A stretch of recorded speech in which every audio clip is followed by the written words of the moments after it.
Wife ছিল পাশের রুমে, তাকে হাত এবং পা বেঁধে রাখছিল, মুখ বেঁধে রাখছিল, তাকে আমরা উদ্ধার করি। চট্টগ্রাম নগরীর পাঁচলাশ এলাকার ওয়ান নিজাম রোডে একটি ভবনে ঢুকে গৃহিণীকে হাত পা বেঁধে গৃহকর্তাকে জিম্মি করে ডাকাতি চেষ্টার ঘটনা ঘটেছে আজ মঙ্গলবার সকালে। এমন ঘটনার খবর পেয়ে যৌথ বাহিনী ও পুলিশ এসে ডাকাতির চেষ্টাকালে 2 ডাকাতকে আটক করতে সক্ষম হয়। এ সময় তাদের কাছ থেকে ধারালো 3টি দেশীয় অস্ত্র উদ্ধার করে পুলিশ।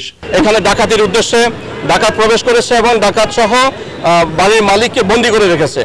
থানা পুলিশ তথ্যটা পাওয়ার সাথে সাথে থানা পুলিশ ওসি নিজে এসেছেন, তার টিম এসে এখানে দরজা ভেঙে প্রবেশ করেছেন। দরজা ভাঙতে কষ্ট হয়েছে, যদিও দরজাটা ভেঙে একজন ডাকাতকে সাথে সাথে ইমিডিয়েটলি অ্যারেস্ট করা হয়েছে, যার বয়স আনুমানিক 18 থেকে 20 বছর হবে। এবং আরও একজন ডাকাত ভিকটিমকে নিয়ে ওয়াশরুমে বন্দী করে রেখেছে, ভিতর দিয়ে লক করে দিয়েছে, যার কারণে এবং আমাদেরকে হুমকি দিচ্ছিল যে তার কাছে ভারী অস্ত্রশস্ত্র আছে, এমনকি পিস্তলও থাকতে পারে। শ্বাসরুদ্ধকর অভিযানের মাধ্যমে ভিকটিমকে উদ্ধার করেছেন এবং ডাকাতকে অ্যারেস্ট করা হয়েছে।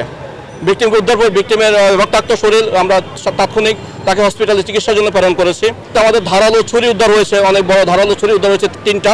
পুলিশ জানিয়েছেন ডাকাতি করতে আসা ব্যক্তিরা ওই বাসার কর্মচারী। গৃহিণীকে হাত পা বাঁধা অবস্থায় ও তার স্বামীকে জিম্মি অবস্থায় উদ্ধার করার বিষয়টি নিশ্চিত করেছেন পাঁচলাশ থানার ভারপ্রাপ্ত কর্মকর্তা। বেসিক্যালি এদের ওয়ার্কার 4 জন ছিল।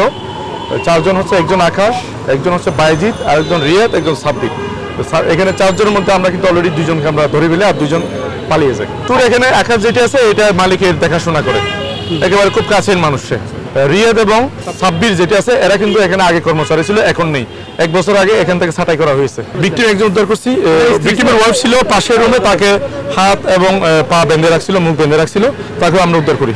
পার্শ্ববর্তী এক প্রত্যক্ষদর্শী জানান সকালে বাড়ির পাশে হইচই শুনতে পান তিনি। এ সময় দৌড়ে পালাতে গিয়ে জনগণের হাতে আটক হয় এক ডাকাত এবং অন্য এক ডাকাত পালিয়ে যায়। পরে জরুরি সেবা 999-এ কল করে পুলিশকে খবর দিলে পুলিশ ঘটনাস্থলে আসেন। দারোয়ানরা, সিকিউরিটি গার্ডরা বা ওনাকে ওদের মতো হেফাজতে রাখছে।